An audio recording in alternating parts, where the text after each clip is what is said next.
மீது வாக்குகளின் வலிமைகளை பற்றி எடுத்துரைத்தி அவர்களை நாங்கள் வரக்கூடிய 2026 சட்டமன்ற தேர்தலை சந்திக்க உள்ளோம். ஜனநாயக ஆலோசனையின் முடிவில் எதிர்வரும் சட்டமன்ற தேர்தலில் மாநில மாவட்ட பொறுப்பாளர்களுடன் விரிவான கருத்தாய்வு கூட்டம் நடைபெற்று கருத்துக்கள் எழுத்துப்பூர்வமாக நடைபெற்றது. முடிவுகளில் 85% தனிச்சு போட்டியிடவும் 15 விழுக்காடு மற்ற கட்சியுடன் இணைந்து போட்டியிட வேண்டும் என்றும் கூறப்பட்டது. பெரும்பான்மையான ஜனநாயக விருப்பத்தை உயர்ந்த மரியாதையுடனும் ஏற்று தமிழகத்தில் 234 சட்டமன்ற தொகுதிகளிலும் தனித்து போட்டியிடும் வரலாற்று முடிவை இவ்விடத்தில் அதிகாரப்பூர்வமாக புதிய இந்தியா புதிய மக்கள் கட்சி அறிவிக்கிறது. மேலும் பல தொகுதிகளில் வெற்றியும் சில தொகுதிகளில் குறிப்பிட்ட வாக்குறுதியை உருவாக்குவோம்.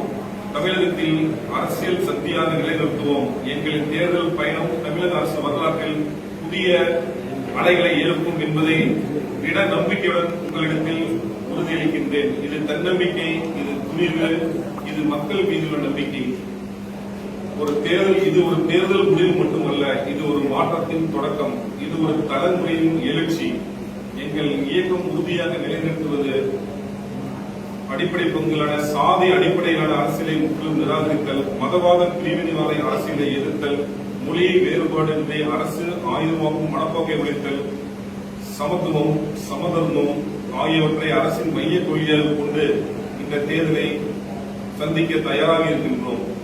எங்கள் அரசியல் அதிகாரம் அல்ல, பொறுப்பு. அதிகாரம் என்பது பதவி அல்ல, அதிகாரம் பொறுப்பு.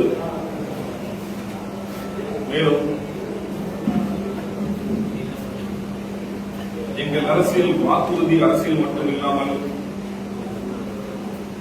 மக்கள் முன்னேற்ற அளவுகளை கொண்ட அரசியலாக அறிவிக்கின்றோம். தமிழகத்தில் ஒரு புதிய அரசியல் களம் தொடங்குகிறது. அது பிரிவினை விட ஒற்றுமையை தேர்வு செய்யும், ஊழலை விட பொறுப்பை தேர்வு செய்யும், பயத்தை விட நம்பிக்கையை தேர்வு செய்யும். நாங்கள் வெல்ல வந்திருக்கிறோம், ஆனால் அதிகாரத்தை அல்ல, மக்களின் நம்பிக்கையை. நாங்கள் ஆட்சி அமைக்க வந்திருக்கிறோம், ஆனால் பதவிக்காக அல்ல, நியாயத்திற்காக. தமிழகம் புதிய அரசியல் அத்தியாயத்தை திறக்க தயாராக உள்ளது என்பதை தெரிவித்துக் கொண்டு வரக்கூடிய 2026 சட்டமன்ற தேர்தலில் அனைத்து தொகுதிகளிலும் புதிய இந்தியா புதிய மக்கள் கட்சி தனித்து போட்டியிடும் என்பதை பத்திரிகையாளர் முன்பாக நாங்கள் அறிவிக்கிறோம்.